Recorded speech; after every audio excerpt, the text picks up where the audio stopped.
Agila News Team. Agila Balita.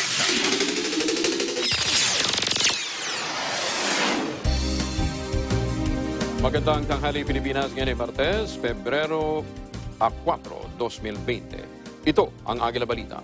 Sabayan din tayo napapakinggan sa Radyo Agila DCEC 1062 sa Mega Manila at sa ating mga Radyo Agila Provincial Relay Station sa mga lungsod ng Dagupan, Lucena, Cebu at Davao. Ako po si Angelo Palmones. Sa ulo ng mga balita, temperatura sa Metro Manila kanina umaga naitala ng DOST Pag-asa sa 18.5 degrees Celsius. Bilang ng mga namatay sa novel coronavirus sa buong mundo umakyat na sa 427. Mahigit naman sa 80,000 seats nawala o nalugi sa Philippine Airlines dahil sa travel ban sa China. Pagiging pangalawa ng Metro Manila sa may pinakamalalang trapiko sa mundo, isinisi ng MMDA sa dami ng sasakyan. Higit naman sa 500 Filipino nurse kailangan sa Germany. At sa balitang pulis, o balitang abroad, 2 patay sa pamamaril sa Texas University. Sa detalye ng mga balita, bumagsak sa 18.5 degrees Celsius ang naitalang minimum temperature ng DOST Pag-asa sa Metro Manila kanina umaga. Ayon sa Pag-asa, alas 6:30 ng umaga ay naitalang 18.8 degrees Celsius sa Pag-asa Science Garden sa Quezon City. Bahagya namang mas mataas ang narehistrong temperatura sa ibang bahagi ng Metro Manila, partikular na sa Naiya sa Pasay City na nasa 20 degrees Celsius. Ang temperatura alas 5:08 ng umaga. Sa port area naman ng Maynila, 21.5 degrees Celsius alas 6:30 ng umaga. Sa Baguio City, nakapagtala ng 11 degrees Celsius na minimum temperature kaninang alas 4:50 ng umaga. Nakapagtala din ng malamig na temperatura sa mga sumusunod na lugar. Malay-balay sa Bukidnon, 14 degrees Celsius. Tuguegarao, 15.3 degrees Celsius. Lawag City, 16.8 degrees Celsius. Kasiguran, Aurora, 16.8 degrees Celsius. Maayos na natutugunan naman ang pamahalaan ng Pilipinas ang 2019 novel coronavirus o 2019 nCoV. Sinabi ni Dr. Rabinda Abiyansing, ang kinatawan ng World Health Organization o WHO, kontento ang kanilang hanay sa mga aksyong ginawa ng Pilipinas para masolusyonan ang naturang problema. Ayon pa kay Abiyansing, kumpiyansa naman ng WHO na kakayanin ng Pilipinas na makontrol at mapigil ang pagkalat ng coronavirus. Dagdag pa na opisyal, naging proactive din ang pamahalaan, naging alerto at aktibo at hindi nagkalat ng mga maling impormasyon at nagkait ng impormasyon sa publiko. Mahigpit din na niya ang ginagawang pakikipag-ugnayan ng DOH sa WHO para sa pag-update sa mga fact-based developments and approach mula sa mga medical experts. Sa ngayon, 2 kaso ng novel coronavirus ang naitala sa Pilipinas kung saan isa sa mga pasyenteng Chinese na ang namatay.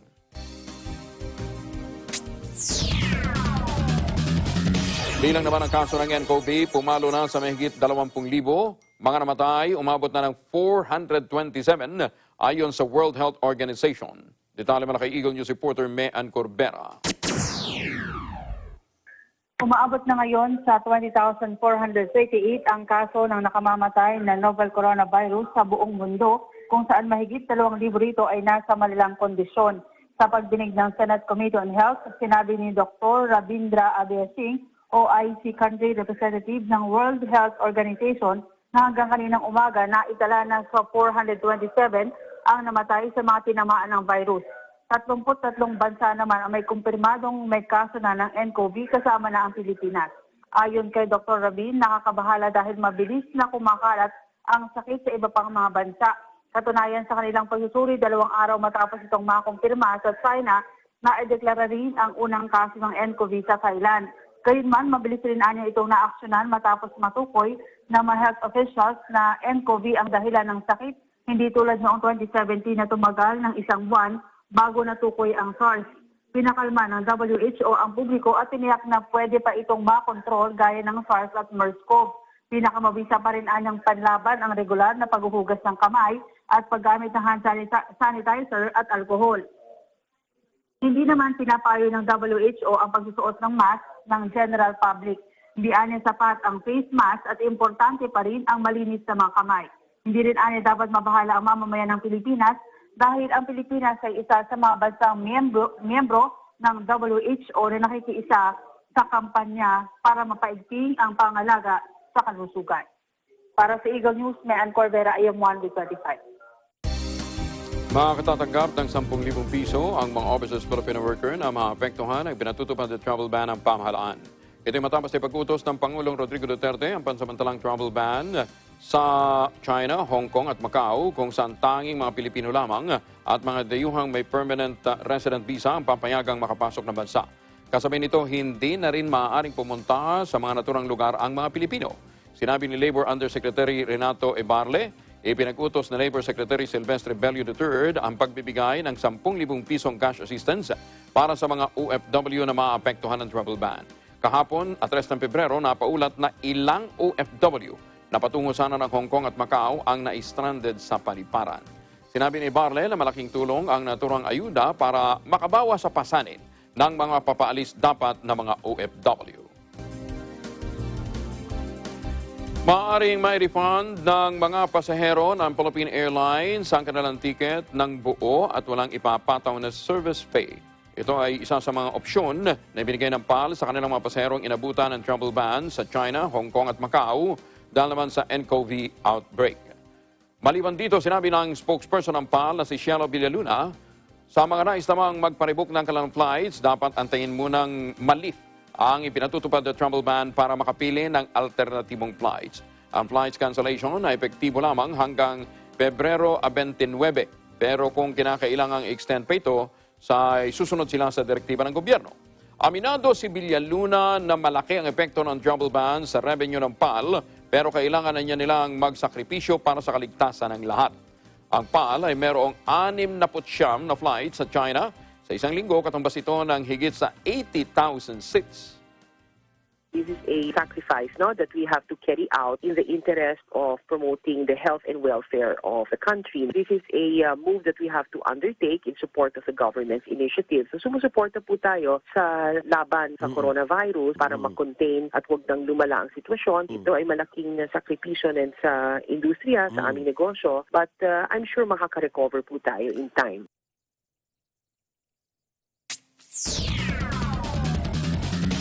Mga empleyado at bisitang papasok sa Kamara, kinukunan ng body temperature bilang pag-iingat sa 2019 novel coronavirus acute respiratory disease. Detalye mula kay Eagle News reporter Eden Santos. Mahigpit na isinasa ilalim sa thermal scanner ang empleyado ng House of Representatives sa harap ng patuloy na banta ng 2019 novel coronavirus at respiratory disease. Kasunod dito ng ipinalabas na health advisory ni House Secretary General Jose Luis Montales bilang pag-iingat ng liderato ng Kamara sa sakit na nCoV ARD. Maging ang mga bisitang nagtutungo sa Kamara ay kinukunan ng temperatura para matiyak na walang lagnat ang mga ito at hindi sila carrier ng nCoV. Magbibigay din ng mask at gloves sa mga frontliner o mga empleyado na karaniwang humaharap sa maraming tao. Magtatayo din ng tents na magsisilbing holding area sa mga mapaghihinalaan na carrier ng sakit. Tiniyak din na sapat ang hygiene products tulad ng liquid soaps, alcohol, sanitizer, disinfectants sa mga comfort rooms, entrance lobbies at mga opisina. Samantala, pinapayuhan naman ang mga empleyado na kung makakaramdam ng lagnat ay agad na magpakonsulta sa doktor at humingi ng medical clearance at HREP clinic bago bumalik sa trabaho. Para sa Eagle News, Eden Santos, IM1 with 25. Samantala, dakuan natin ang Senado, nagkakaroon din ng pagdinig doon kaugnay ng issue ng nCoV. That includes one-third reduction just over the last few weeks. And of course, several other ASEAN countries also have confirmed cases, but the WHO, like China, we are considered very high risk for transmission. This in contrast with high risk only for the entire Western Pacific region and the globe. Just to put things in perspective, the case fatality rate of nCoV is much less than SARS-CoV and MERS-CoV. However, it is more easily transmissible, as you can see on the slide. This map shows the distribution of the 80 persons, or rather patients under investigations reported in the Philippines. Note that the spike in number of the persons under investigations is attributed in part to the expansion of travel history criteria in our case definition from those who have traveled to Hubei to include those who have been to China and the contact tracing activities. The number of reported cases per region are as follows: 3 cases in Ilocos, 1 case in Cagayan, 15 cases in Central Luzon, 27 in Metro Manila, 4 in Mimaropa, 8 in Western Visayas, 11 in Central Visayas, 1 in Eastern Visayas, 5 in Northern Mindanao, and 5 in Davao. Of the 80 PUIs, 67 are currently admitted and isolated, while 10 have been discharged under strict monitoring. Again, 2 mortalities were reported. 1 is a confirmed case, and the other from a patient under investigation who, however, tested negative and was immunocompromised that gave rise to pneumonia that he eventually succumbed to and died. And the immunocompromised individual, I have to be a bit more blunt about this, 3 tests revealed an HIV/AIDS case. In the next few slides, allow me to share the key events surrounding the 2019 nCoV and the Philippines' whole of government response led by the DOH and the task force. Before 2019 ended, as you can see on the screen, WHO observed a clustering of pneumonia cases in Wuhan City, China. By January 6, DOH ordered strict checks on incoming travelers. On January 7, China has identified a new type of coronavirus, previously not identified in humans. On January 11, the DOH urged the public with a history of travel to China to seek immediate medical consultation. The next day, the whole genome sequence of this virus was shared by China to the WHO and the public and was designated the 2019 nCoV. On the same day, DOH investigated the report of a 5-year-old case of pneumonia in Cebu City. This is a child who came from Wuhan City together with his mom. On January 17, DOH met with partners to discuss national capacity for 2019 nCoV and reported the 2019 nCoV health events. Thereafter, DOH implemented the mandatory accomplishment. We reinstituted the health declaration cards for all port arrivals because at some points this was stopped. And on January 20, the next slide, the DOH established the 2019 nCoV task force. China reported cases of human-to-human transmission. On January 21, the DOH released health advisories and issued the interim guidelines on the preparedness and response to the CHTs. On January 22, the DOH issued the guidelines for 2019 nCoV response through a department memorandum on strengthening of hospital infection prevention and control measures to prevent the spread of 2019 nCoV. The Chinese authorities locked down the city of Wuhan on January 23. Following this, Philippine airports and seaports were placed on tight watch. The Civil Aeronautics Board indefinitely suspended all operations from Wuhan to the Philippines, while Marina advised ship owners and operators with regard to the nCoV. On January 24, we received the test results of the 5-year-old boy in Cebu and tested negative for 2019 nCoV. On January 27, your DOH coordinated with DFA and discussed foreign concerns relative to the novel coronavirus. On January 28, DOH ups communication of the novel coronavirus by launching the daily case tracker and dedicated website page www.doh.gov.ph/2019nCoV. DOH has likewise announced regular press briefings non-stop with an average of about 30 media interviews and daily, almost daily press briefings which are held for the benefit of the public and to give them the latest updates. On the same day, the DOH convened the first interagency task force meeting on emerging and infectious diseases meeting. Recommendations from the said meeting included voluntary repatriation of Filipinos and travel restrictions for individuals coming from Hubei province. Following this, the Bureau of Immigration suspended visa upon arrival for affected Chinese nationals. On January 29, DOH convened all the CHT directors for a command conference and concerned chiefs of hospitals and directed all DOH units to attend to all persons under investigation and monitoring for 2019 nCoV infection, to seek consultation and treatment.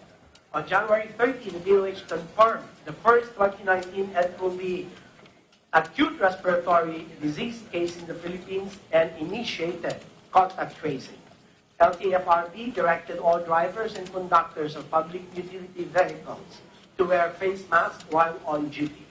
DFA issued a public advisory calling for the voluntary repatriation of Filipinos in Hubei. On January 31st, WHO declared the 2019 nCoV as a public health emergency of international concern. On the same date, the second interagency task force meeting for the management of emerging infectious diseases was held on a Saturday. The IATF-EID operationalized the directives of the chief executive to temporarily ban foreign nationals from China and approved repatriation and quarantine plans for the DOH. On February 2, DOH confirmed the second case of the novel COVID ARD in the Philippines and has reported the first death in the world outside of China. Again, this is an important case of novel coronavirus that died, succumbed to pneumonia. And February 3, the President has called for an emergency meeting on the 2019 nCoV ARDS, which was attended by the DOH and principal members of the IATF-EID Committee on Health, chairpersons of the Senate, Senator Bongo, and the House of Representatives, Congresswoman Tan, and other infectious disease experts, where the President's clear directives were as follows. Number one, to make sure that there will be a regular inventory of isolation rooms, not only in the public sector healthcare facilities, but equally important, the private sector isolation rooms must also be ready. Second is to ensure that there will be a dedicated transport vehicle to ferry patients from the communities, assuming that there is going to be a community spread. But knock on the wood, I hope that doesn't happen. But just to say, we have to be proactive and we have to be indeed ready for that eventuality. And so that is why the President has underscored the importance of a dedicated transport vehicle and not use the other ambulances for transport for fear of contamination.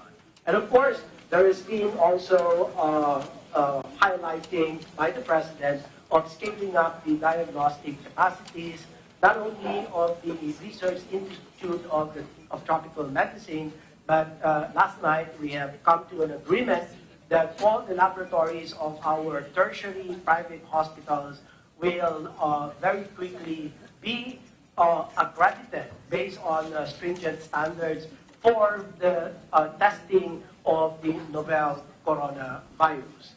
And lastly, the President has also approved, in principle, the budget of 2.25 billion pesos for the procurement of personnel protective equipment on the assumption that there will be 5,000 healthcare workers who will need this, and there will be 500 or 1,500 pesos. Well, I'll be lost in the computation. I can just give you the computation later.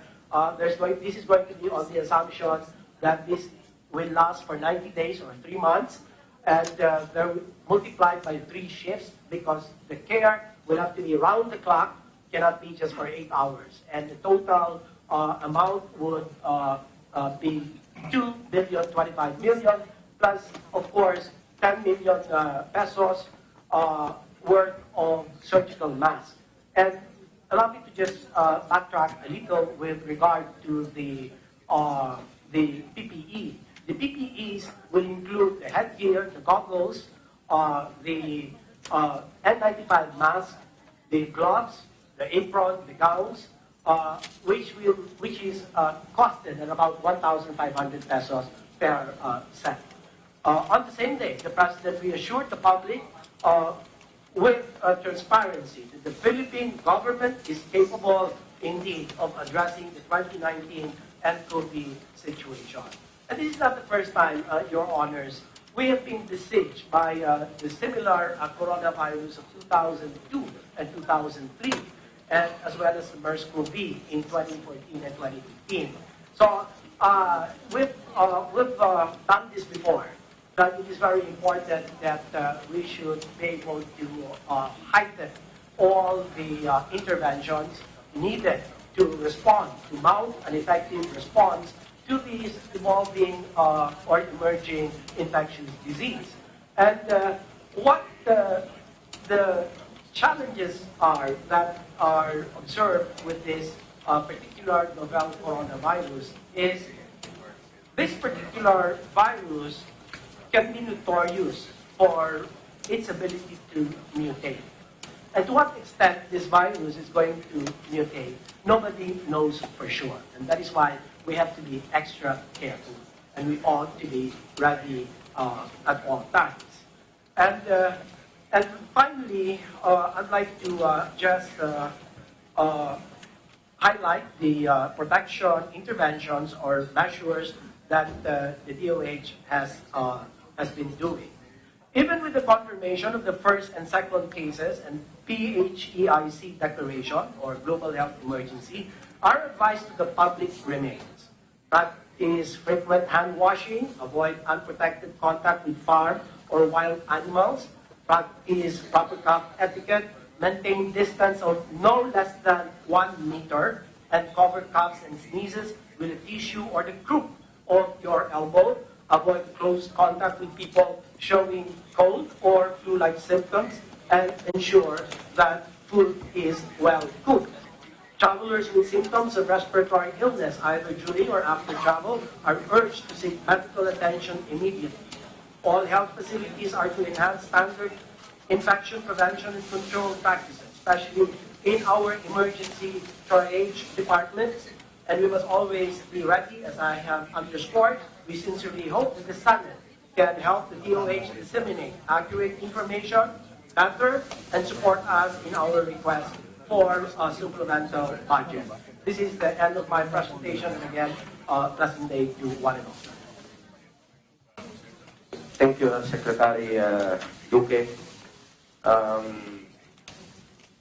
Secretary, just one more presentation. I believe that Secretary Dominguez has a brief presentation. Go ahead, Secretary Dominguez.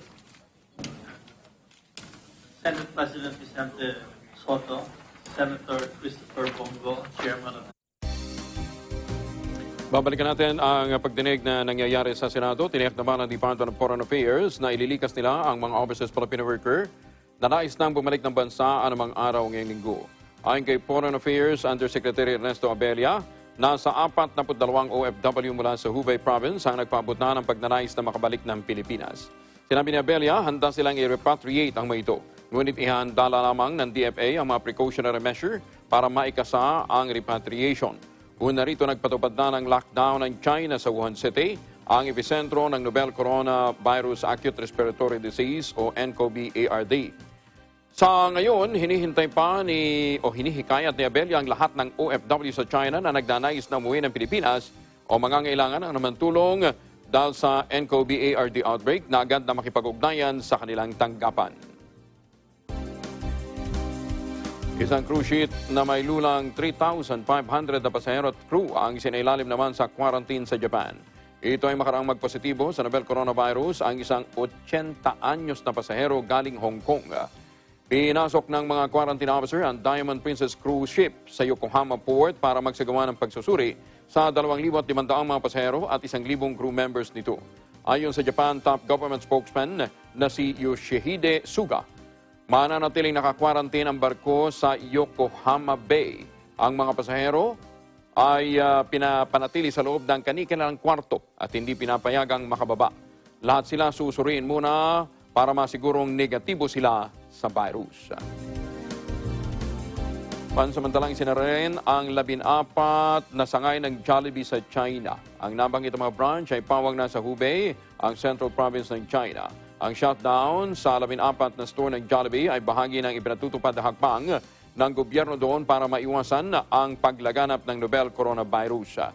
Ang mga empleyado naman ng isinarang stores ay pinayuhang manatili sa kani-kanilang mga bahay. Pinalalahanan ng ilang kongresista ang publiko na sa pagbabahagi ng impormasyon tungkol sa novel coronavirus o 2019 nCoV, lalo na sa social media sites. Ayon kay House Assistant Majority Leader Julian Baronda, dapat mag-ingat sa pag-share ng mga impormasyon ng nCoV sa online na maaaring magdulot ng panic o anxiety sa mga Pilipino. Sinabi naman ng House Committee on Public Information Chair na si Ron Salo, huwag maniniwala basta-basta sa mga balitang kumakalat, lalo na kung kaduda-duda ang website na nag-post nito. Iginit pa ni Baronda at ni Salo, mag-verify muna ng detalye bago mag-share sa publiko at tanging ang mga official statements at advisories lamang mula sa DOH ang dapat na paniwalaan. Pinakikilos naman ni ACT-CIS Party List Representative Jocelyn Tulpo ang mga otoridad na agad i-take down o ipasara ang mga website at social media account na nagpapakalat ng fake news.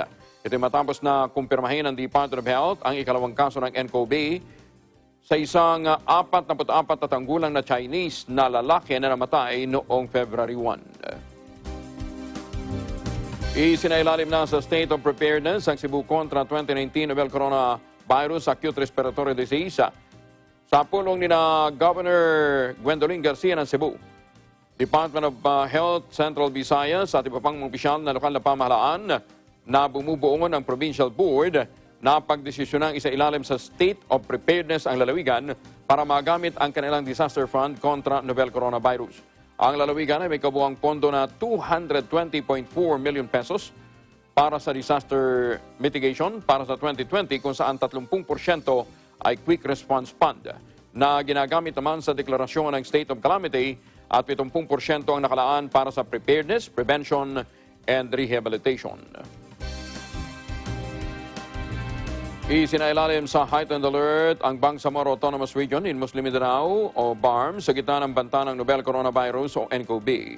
Batay sa inilabas na pahayag ni BARM Minister of Health sa Prula Dipatuan, itinaas ang code white sa rehiyon ng isang gawang deliberasyon ng Bangsamoro Transition Authority noong Enero 31, 2020 para palaganapin ang kamalayan ng publiko laban sa banta ng nCoV. Partikular na nakatuon ang heightened alert sa mga miyembro ng BTA, Provincial Health Office, City Health Offices at mga ospital na nakapaloob sa BARM. Ang Code White ay ipinairal matapos maglabas si Dipatuan ng memorandum noong Enero 13 na nag-aata sa nabanggit ng mga unit na paigtingin ang kanilang surveillance system sa gitna ng panganib ng pagpasok sa rehiyon ng nCoV. Tiniyak naman ng BARM Ministry of Health sa kanilang mga nasasakupan na on the top sila sa sitwasyon at nagpapatupad ng mga hakwang para maiwasan ang pagpasok ng nCoV sa kabila ng kakapusan ng pondo at kakulangan sa kagamitan. Region 1 Medical Center pinabulaanan ang kaso ng nCoV sa Pangasinan, Ilocos Norte. Meron lamang 3 kaso meron pang 3 kaso pala sa Ilocos Norte. Detalye mula kay Eagle News reporter Nora Dominguez.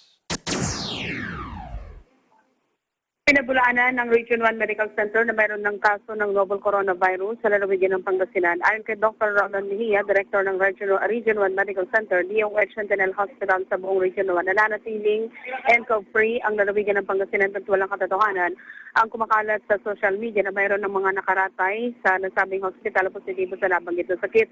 Tiniyak din na Mejia ang kahandaan ng R1MC sa mga kaso ng nCoV mula sa mga nakahandang isolation room para sa mga posibleng darating ng mga pasyente o magpo-positibo sa nabanggit na sakit.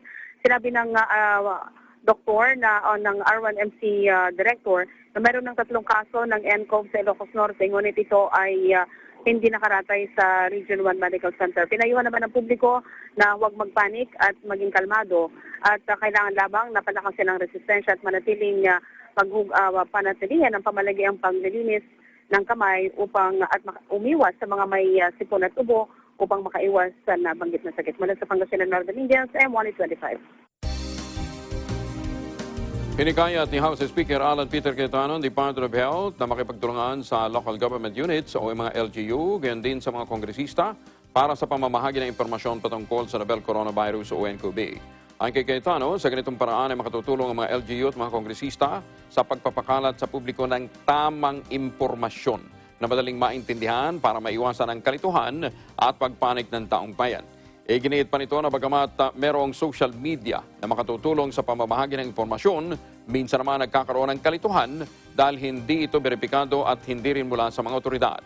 Bukod dito, kapag may koordinasyon din umano ang mga LGU at mga health department, makakasiguro ang publiko ng transparency sa gobyerno sa nasabing issue. Tiniyak ng Bureau of Customs ang pakikipagtulungan sa Department of Agriculture para mapigilan ang pagpasok sa bansa ng H5N1 bird flu mula pa rin sa China. Ayon kay Customs Assistant Commissioner Philip Maronilla, mahigpit ang kanilang pagbabantay sa lahat ng meat products na mula China. Minamonitor na niya ng Bureau of Animal Industry at National Meat Inspection Service ang lahat ng mga kargamentong papasok sa Pilipinas bago ito makaikot sa mga pamilihan. Una rito nagdeklara ang hunan sa China ng outbreak ng bird flu virus kung saan namatay ang libo-libong manok. Ibinabala ng Pangulong Rodrigo Duterte ang pagkamkam sa Drug Rehabilitation Center sa loob ng Port Magsaysay sa Nueva Ecija. Ito ay upang gawin na lamang itong quarantine site sakaling tumindi ang kaso ng novel coronavirus, acute respiratory disease o nCoV, ARD sa bansa. Ayon sa Pangulo, hindi naman nagagamit at nakatenga lamang ang naturang pasilidad. Sa ngayon, nasa 80 ang bilang mga persons under investigation sa buong bansa dahil naman sa nCoV. Una rito, sinabi ni Defense Secretary Delpin Lorenzana, balak gawing quarantine site ang Caballo Island at ang Port Magsaysay para sa mga Pilipinong iuwi mula sa China. Samantala, breaking development tayo sa Hong Kong. Naitala na ang unang nCoV death. Kasunod po sa pagkamatay ng isang Chinese din dito sa Pilipinas. Lumalabas na itong second fatality sa labas ng China. Magbabalik pa ang Agila Balita. Agila Balita. Innovation, digital disruption, globalization. Startups, micro, small, and medium enterprises, as well as large corporations, all face interesting challenges in the market today. Peek into the world of exciting opportunities and partnerships to drive growth with the latest business news and information. We are open for business. Join the conversations to create a more vibrant environment for entrepreneurship. Catch Open for Business every Saturday from 5 to 6 p.m. Open for Business, from vision to action. Letters and music, Lunes hanggang Biyernes, 1:00 hanggang 2:00 ng hapon.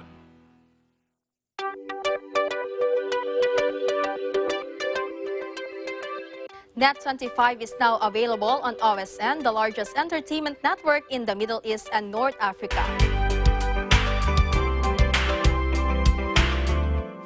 Agila Balita. Balik tayo sa mga balita. Bahagyang nadagdagan ang antas ng tubig sa Angat Dam sa nakalipas na magdamag. Ayon sa Pag-asa Hydrometeorology Division, nasa 202.48 meters ang antas ng tubig sa Angat Dam hanggang kaninang alas 6 ng umaga Martes. Mas mataas ito sa 202.44 meters na antas kahapon. Bahagya namang nabawasan ang antas ng tubig sa Lamesa Dam, nasa 77.78 meters, mas mababa sa 77.80 meters na antas kahapon. Nabawasan din ang water level sa Ipo, Binga, San Roque, Pantabangan at Caliraya Dam. Samantala, nadagdagan ang water level ng Ambuklaw Dam, nasa 746.82 meters. Mas mataas sa 746.70 meters na naitala kahapon.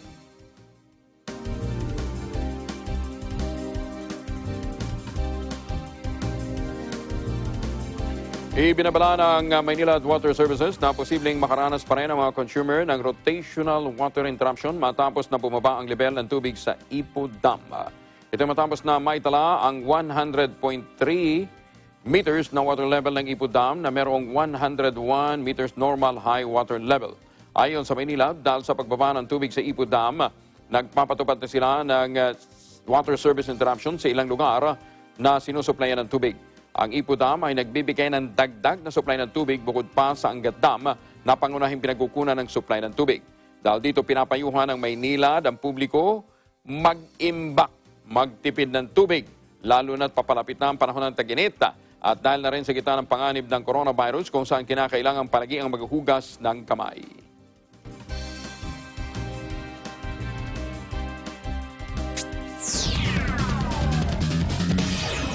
NCRPO, bubuo na rin ang nCoV response team sa 5 police district sa Metro Manila. Detalye mula kay Eagle News reporter Mar Gabriel. Sinimulan na rin ng National Capital Region Police Office ang pagbuo ng sarili nilang nCoV response team sa 5 police district sa Metro Manila. Ayon kay NCRPO Director, Police Major General De Bolsinas, pangungunahan ito ng kanilang Regional Health Service at Crime Laboratory.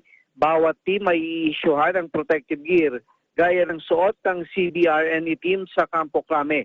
Kada araw, obligado raw itong isuot ng team upang mas mabilis na makaresponde sakaling may matanggap na report ng mga hinihinalang kaso ng nCoV.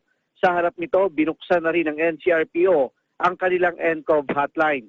Kung may report sa hinihinalang kaso ng nCoV at kailangan ng responde ng pulis, maaari daw silang tawagan sa mga numerong 0956-281-7917. Samantala, nakatakdaring mamahagi ng face mask ang NCRPO sa kanilang mga tauhan. Sa kasalukuyan, may 30,000 piraso daw sila ng face mask na donasyon mula sa Philippine-Chinese Chamber of Commerce. Para sa Eagle News, Mar Gabriel, I am one with 25. Hindi man sisisi kung may tuturing man ang Metro Manila bilang pangalawa sa may pinakamatanding trapiko sa buong mundo. Ayon kay Metro Manila Development Authority Traffic SAR Bong Nebriha, ito ay dahil sa patuloy na dadaragdagan ng volume ng masasakyan pero hindi naman lumalaki ang mga kalye. Isa rin sa dahilan ay ang kakulangan ng public transport system na kung meron man, napakahaba ng pila. Partikular na sa MRT at LRT stations na madalas din pahinto-hinto o nasisira. Nakadagdag pa sa problema ito ang kauligalian ng mga Pilipino na kapag nakatapos ng pag-aaral at nakapagtrabaho, papangaraping bumili ng sasakyan bilang regalo sa kanilang sarili. Ang may ito ay nakadaragdagan niya sa bigat sa trapiko sa Kalakang Maynila, lalo na sa EDSA. Ang ulat ay nilabas ng Netherlands-based global data provider na TomTom's 2019 Traffic Index, kung saan nangunguna sa listahan ang Bangalore sa India, habang pangatlo naman ang Bogota sa Colombia, pang-apat at pang-5 ay ang Mumbai at ang Pune sa India. Match na ito na available road networks natin at number in volume of vehicles, palaki ng palaki. Kasi yung kalsada natin, hindi naman nadadagdagan. Araw-araw nadadagdagan yung mga sakyan. Parang ang pagbili ng sakyan, status symbol, hindi natin maiwasan yan. Yung iba, pagka-graduate ko, pagkakuha ako ng sweldo, magdadaan ako ng sakyan, bibili ako ng sakyan ko. Little did they know na they will be part of the problem. Nagbukas ng oportunidad ang Germany para sa 550 Filipino nurse. Ayon sa Philippine Overseas Employment Administration o POEA, aabot ng 100,000 piso ang sahod kada buwan matatanggap ng mga kwalipikadong nurse. Maliban dito, malaki rin ang tsansang makakuha ng permanent residence ang mga nurse na magtatrabaho sa Germany. Mula 2013, umaabot na sa 800 Filipino nurse ang naipapadala sa Germany.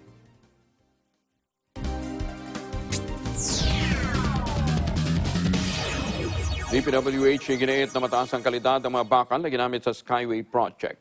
Detalye mula kay Eagle News reporter Madeline Villar Moratilio.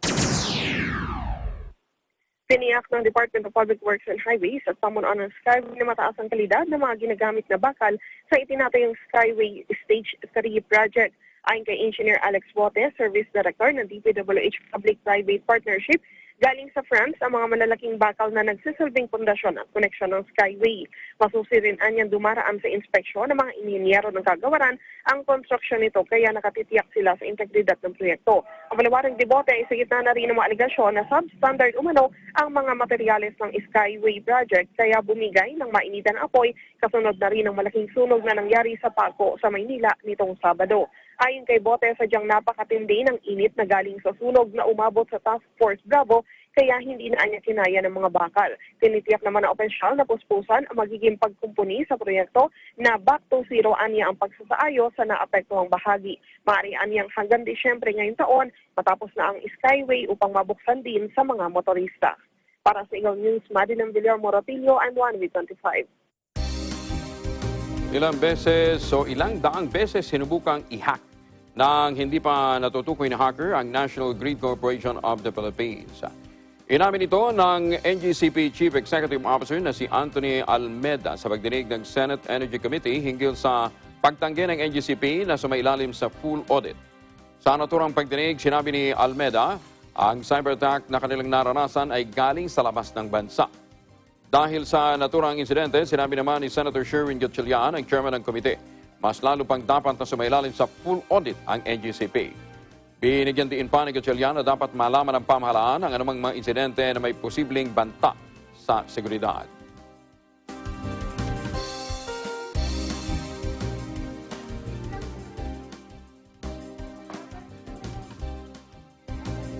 Babalik pang Agila Balita.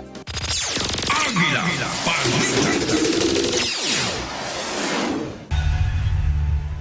We are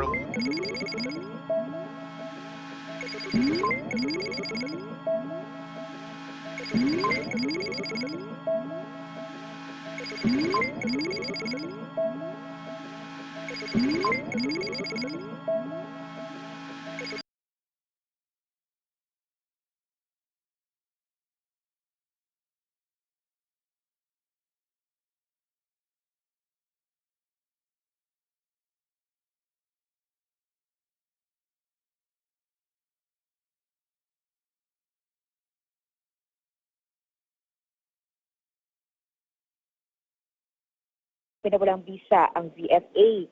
Ayon kay Justice Secretary Bernardo Guevara, ipapaubay nila